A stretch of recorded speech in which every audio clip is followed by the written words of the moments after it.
Tujuan setiap manusia adalah mencapai kesejahteraan. Oleh karena itu, dalam konteks negara, maka apa yang menjadi fokus utama setiap negara adalah mencapai kesejahteraan. Terkait dengan kesejahteraan, maka ada beberapa hal yang harus diperhatikan. Yang pertama, memaknai kesejahteraan itu sendiri. Dalam Islam, makna kesejahteraan itu adalah komprehensif, tidak hanya dari sisi materi, tapi juga non-materi. Kemudian yang kedua, kesejahteraan yang dimaksud di sini adalah tidak hanya sejahtera yang bisa dinikmati oleh sebagian masyarakat, tapi harus bisa dinikmati oleh seluruh masyarakat tanpa terkecuali. Oleh karena itu, di dalam Islam terdapat mekanisme distribusi yang mampu membuat kesejahteraan itu lebih merata pada setiap negara. Yaitu kita kenal di dalam ekonomi Islam terdapat instrumen yang mampu mensejahterakan bagi seluruh masyarakatnya, yaitu adalah dengan zakat. Hal ini sebenarnya sesuai dengan apa yang tercantum di dalam Quran surat Ad-Dzariyat ayat 19. Bahwasanya di sana Islam memerintahkan untuk bagi mereka sebagian yang dia lebih beruntung dari sebagian yang lain, maka harus memberikan sebagian hartanya kepada mereka yang tidak beruntung. Oleh karena itu di sini sebenarnya kita bisa mengambil kesimpulan bahwasanya Islam memerintahkan untuk mempersempit kesenjangan antara mereka yang kaya dan yang miskin. Islam sangat fokus pada ketimpangan ekonomi di setiap negara. Oleh karena itu instrumen yang paling tepat di dalam ekonomi Islam adalah zakat. Apa itu zakat? Jadi zakat secara bahasa artinya tumbuh, membersihkan dan berkembang. Secara terminologi, zakat adalah sebagian harta yang wajib dikeluarkan atau dinafkahkan sesuai dengan ketentuan. Jadi inilah yang membedakan zakat dengan instrumen ekonomi Islam yang lain, bahwasanya semua yang ada atau melekat pada zakat itu ada ketentuannya. Siapa yang harus berzakat ada ketentuannya. Siapa yang bisa diberikan zakat atau kita kenal mustahik itu juga ada ketentuannya. Kemudian harta yang wajib dizakati itu juga ada ketentuannya. Mereka yang berzakat disebut musaki. Siapa yang bisa memenuhi kriteria menjadi musaki, yaitu mereka yang telah memenuhi nisab atau harta yang dimiliki sudah memenuhi nisab. Kemudian siapa yang bisa diberikan zakatnya atau kita sebut mustahik, yaitu merujuk pada Quran surat At-Taubah ayat 60, ada 8 asnaf. Jadi yang pertama adalah fakir, yang kedua adalah miskin, yang ketiga adalah amil, yang keempat mu'alaf, yang kelima adalah mereka hamba sahaya atau riqab, kemudian yang keenam adalah horim, ya, atau mereka yang memiliki hutang, kemudian ibnu sabil dan fisabilillah. Kedelapan itulah yang berhak menerima zakat. Kemudian harta apa yang wajib dikenakan zakat? Di sini ada 8 jenis harta yang wajib dikenakan zakat. Oleh karena itu ketentuan mengenai zakat itu sangat lengkap dan sangat komprehensif. Kemudian bagaimana zakat itu bisa mensejahterakan? Tentu di sini zakat punya peran besar dalam mensejahterakan setiap masyarakat, atau secara lebih spesifik dengan zakat itu bisa mentransformasi mereka yang menjadi mereka mustahik menjadi musaki. Dengan cara bagaimana?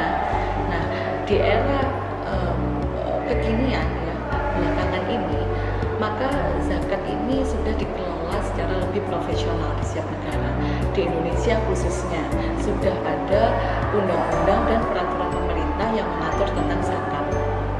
Undang-undang yang terbaru adalah Undang-Undang Nomor 23 tahun 2011 tentang pengelolaan zakat, dan PP yang terbaru adalah PP Nomor 14 tahun 2014. Sehingga dengan dasar regulasi tersebut, maka bisa menjadi stimulus bahwasanya zakat nanti akan lebih bisa memberdayakan mereka yang mustahik menjadi musaki. Kemudian Kemudian yang kedua, dari sisi bagaimana pengelolaannya. Jadi saat ini sebenarnya sudah mulai pesat, sudah mulai maju ya pengelolaan zakat itu sendiri oleh lembaga zakat. Jadi zakat itu oleh lembaga zakat dikelola dalam dua bentuk.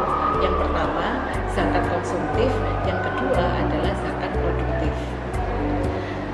Apa beda zakat konsumtif dan zakat produktif?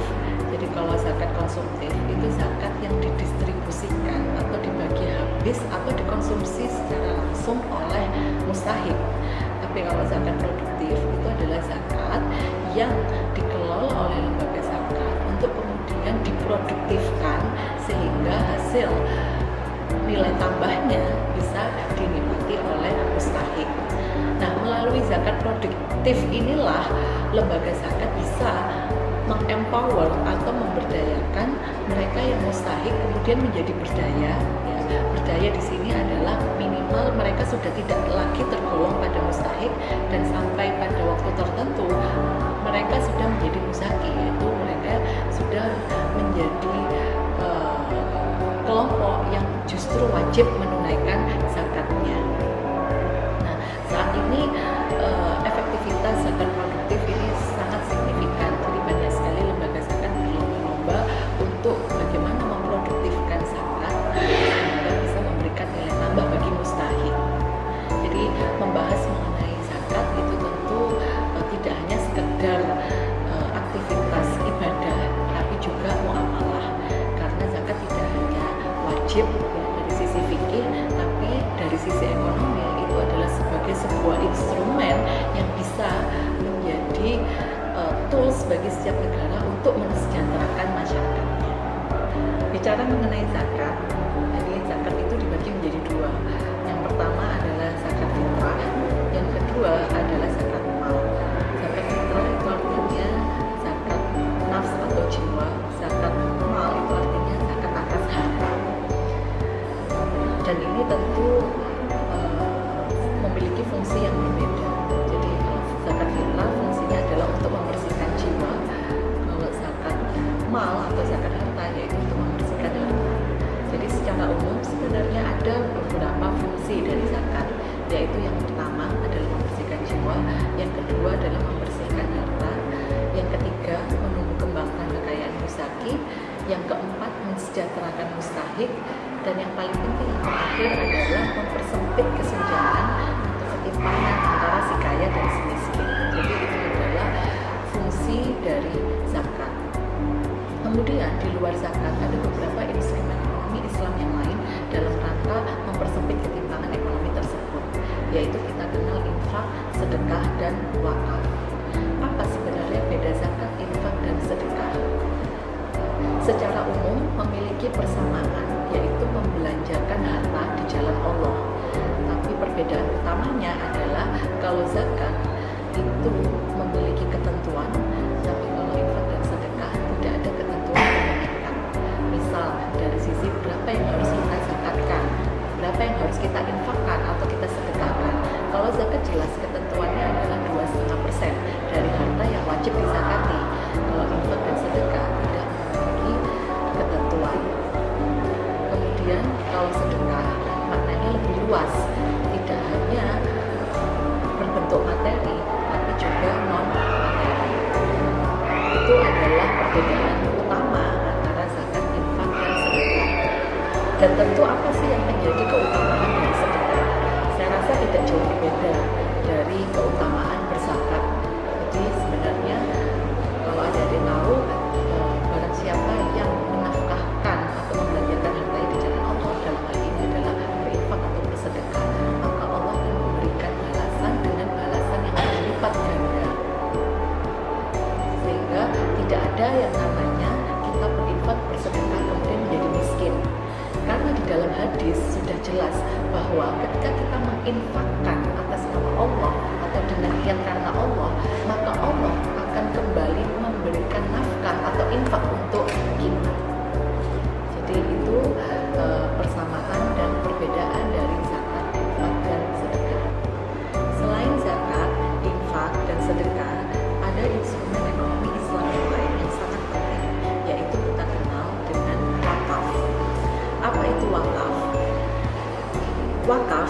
asal katanya wakofa, yang artinya berhenti atau menahan. Secara terminologi, wakaf itu diartikan menahan harta dan memanfaatkannya di jalan Allah SWT. Jadi mengelola harta wakaf itu adalah tentu untuk kemaslahatan umat, tapi tidak menghilangkan atau tidak mengurangi nilai pokok dari harta wakaf itu sendiri. Saat ini berbagai negara concern dengan pengelolaan wakaf. Di Indonesia sendiri sudah ada undang-undangnya, yaitu Undang-Undang Nomor 41 Tahun 2004. Wakaf bentuknya sangat luas. Kalau dulu kita mengenal wakaf itu untuk aset yang tidak bergerak atau barang tidak bergerak, tapi sebenarnya kita bisa mengambil harta untuk wakaf pada dua kategori harta, yaitu yang pertama adalah aset tidak bergerak dan yang kedua adalah aset bergerak. Aset tidak bergerak seperti tanah, gedung, dan sebagainya. Kalau aset bergerak contohnya adalah salah satunya uang. Kita kenal dengan cash wakaf. Jadi saat ini pada beberapa tahun belakangan ini justru yang berkembang pesat itu adalah pengelolaan atas cash wakaf. Semuanya kita di sini bisa berwakaf. Adik-adik dengan uang Rp1.000 itu bisa mendonasikan uangnya itu sebagai bentuk wakaf. Nah, mulai dari hal yang kecil